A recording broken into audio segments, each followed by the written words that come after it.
बिस्मिल्लाहिर्रहमानिर्रहीम, अस्सलाम वालेकुम, वेलकम टू आवर चैनल क्या सीखा। दोस्तों, आब हयात का जिक्र तो सब ही ने सुना होगा, मगर 100 साल तक ज़िंदा रहने वाले लोगों ने इन 9 चीज़ों को आब हयात करार दिया है। आब हयात की तलाश कदीम दौर से इंसान की तहकीकात का अहम ज़रिया रही हैं। नूह इंसान ने हमेशा ऐसी कोशिश की है कि कोई ऐसा फार्मूला दरियाफ्त कर ले जिससे वह मौत की हकीकत को शिकस्त दे सके, मगर अब तक इसमें कामयाबी हासिल ना कर सका। यूरोपी माहिरीन ने 15 साल तक इस हवाले से तहकीक की और इन्होंने इस तहकीक में इन तमाम लोगों को शामिल किया जो 100 साल से ज़्यादा तक ज़िंदा रहे। और इन अफराद के खाने पीने की आदत के बाद 9 ऐसे निकात निकाले जिन पर अमल दरामद करके इंसान अपनी ज़िंदगी को तवील और सेहतमंद तरीके से गुजार सकता है। तो दोस्तों, शुरू करते हैं हम आज की इस वीडियो को।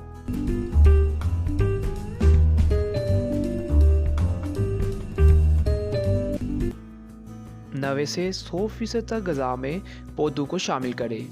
100 साल तक ज़िंदा रहने वाले लोगों की खाने पीने की आदत पर रिसर्च के बाद ये बात सामने आई कि इनकी ग़िज़ा का 90% से 100% तक हिस्सा पौधों पर मुश्तमिल होता है। वो सब्ज़ियों, फलों और दालों पर इन्हिसार करते हैं और इन्हीं का इस्तेमाल ज़्यादा से ज़्यादा मिक़दार में करते हैं।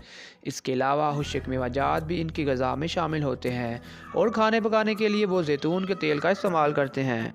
गोश्त का कम से कम इस्तेमाल।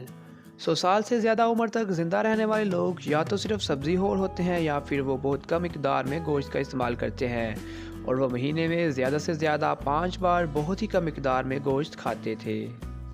मछली का इस्तेमाल। तवील उम्र पाने वाले लोग अपनी ग़िज़ा में कभी कभार मछली का इस्तेमाल कर लेते थे, मगर इसकी मिकदार बहुत कम होती थी। इसके अलावा ऐसी मछलियों का इंतखाब किया जाता था जिनमें मरकरी की मिकदार बहुत कम होती।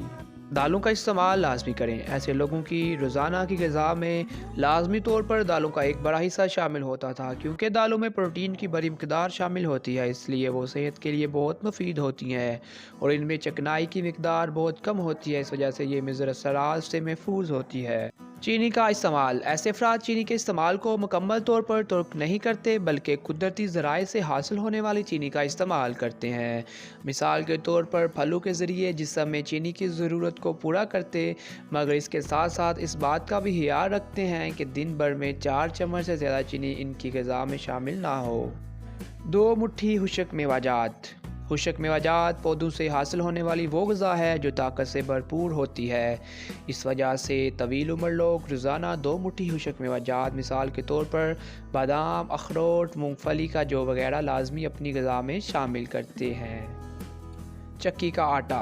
तवील उम्र पाने वाले लोग सफ़ेद आटा के इस्तेमाल से परहेज़ करते हैं। इसके बजाय वो चक्की के आटे से तैयारशुदा रोटी को फोकियत देते हैं, क्योंकि इसमें फ़ाइबर की मिक़दार ज़्यादा होती है जो निज़ाम हज़म को दुरुस्त रखता है। इसके अलावा जिस्म की दीगर ज़रूरियात को तकमील के लिए मेटाबॉलिज़्म के अमल को तेज़ करता है। सादा पानी पिएं। तवील उम्री का एक राज सादा पानी पीना भी है। ये लोग सोडा वाले ड्रिंक से परहेज़ करते हैं और ज़्यादातर सादा पानी पीने को तरजीह देते हैं। इसके अलावा चाय और कॉफ़ी का इस्तेमाल भी महदूद रखते हैं। मसनूई तरीक़ों से महफूज किए गए खानों से परहेज़। तवील उम्र पाने के लिए ये लोग ऐसे खानों से परहेज़ करते हैं जिन्हें मसनूई तरीके से केमिकल के ज़रिए महफूज किया गया हो, क्योंकि केमिकल मिली ग़िज़ा सेहत को संगीन खतरात भी लाहक हो सकते हैं। तो दोस्तों, ये थी आज की इन्फॉर्मेटिव वीडियो। उम्मीद करता हूँ आपको ये हमारी वीडियो पसंद आई होगी। अगर आपको हमारी ये वीडियो पसंद आई है तो हमारी इस वीडियो को लाइक शेयर ज़रूर कीजिएगा। उसके अलावा हमें आपकी सपोर्ट की ज़रूरत है। हमारे इस चैनल को ज़्यादा से ज़्यादा सब्सक्राइबर मिल जाएँ तो हम ऐसे ही आपके लिए इन्फॉर्मेटिव वीडियो लाएँगे। इंशाल्लाह मिलते हैं नेक्स्ट वीडियो में। तब तक के लिए अल्लाह हाफ़िज़।